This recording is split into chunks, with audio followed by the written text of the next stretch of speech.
Staffers of CBS's Late Show with Stephen Colbert are now charged with unlawful entry after they were arrested at the U.S. Capitol late last week. Capitol Police say the crew was inside the Longworth House office building unescorted after closing hours, like around 8:30 p.m. on Thursday, and had been directed to leave the building earlier in the day by Capitol Police. Now, among those detained was Robert Smigel, the voice of Triumph, the insult comic dog.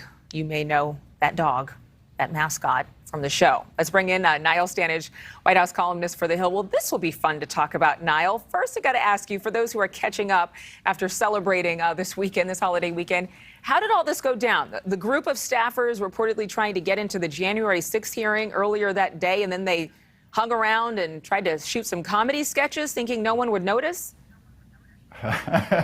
Well, the version that I have is that they were trying to get accreditation to the January the 6th hearing. That was refused on the basis that the Late Show isn't really a news show, and obviously those press passes are in big demand. They had apparently done interviews that they had prearranged with lawmakers. They were at some point asked to leave by Capitol Police. It is reported they were then let back into the building by a Democratic staffer. And then what we know is later that evening, as you say, about 8:30, there was a call reporting a disturbance. I'm not sure of exactly what nature.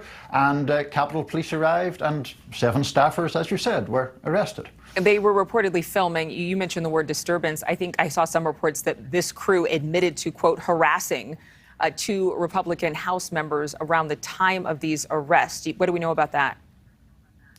Did they admit that, Adrian? I mean, I have seen reports that they photographed the offices of Congresswoman Lauren Boebert and the House Minority Leader Kevin McCarthy. Obviously, there are a lot of concerns with security generally, particularly at a time when something as loaded and emotive as the January the 6th committee hearings are ongoing. So there are genuine security issues here, though of course this is a somewhat bizarre case since it does indeed involve Triumph, the insult comic dog. And that's what I think I saw reports of, is just this tongue-in-cheek description of what they were doing there. Clearly, there's a lot of sarcasm among this crew, you know, of the comic nature. How do you think the American public views all this? I mean, I think primarily as a rather bizarre story. I mean, I think that it is something that you see the headlines come across your phone or your TV screen and you're like, wow, what's that about? I mean, I think there are, as I say, legitimate security issues about unauthorized access to the Capitol. The Capitol complex right now is not open to the public at large. That's why this team had to arrange those interviews. So, I mean, there are legitimate issues, but then it's just such a weird story, for want of a better term. Yeah, weird and untimely. But I have to get to CBS's actual official response as to what went down.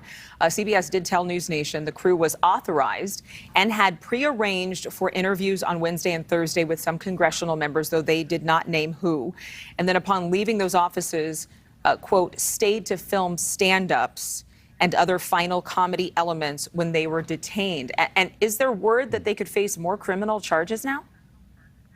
There is the possibility that they might face more criminal charges, and the charges with which that have already been leveled against them do, contain or have the capacity for actual prison terms, both under federal law and under the District of Columbia's law. I would be surprised if it went that far, because obviously sentencing takes into account the circumstances. But unlawful entry is a legitimate, it's a misdemeanor, but it's a legitimate offence that carries considerable penalties. Yeah, considerable weight. Niall, we're looking forward to talking to you again in our next hour on another big story. We'll leave it there so that people will be enticed to stay around. I mean, not that you're not enough of a tease. I mean that in the most respectful way. I mean, you know what I'm saying? A commercial. You're going to make me blush for the first time in a while, Adrian, but that's all good. Niall, always good to see you. Glad we got you twice. Thank you so much. Happening today, former Vice. Thank you for watching. Go to newsnationnow.com to find NewsNation on your television provider. And don't forget to click the red subscribe button below to get more of NewsNation's fact-driven, unbiased coverage.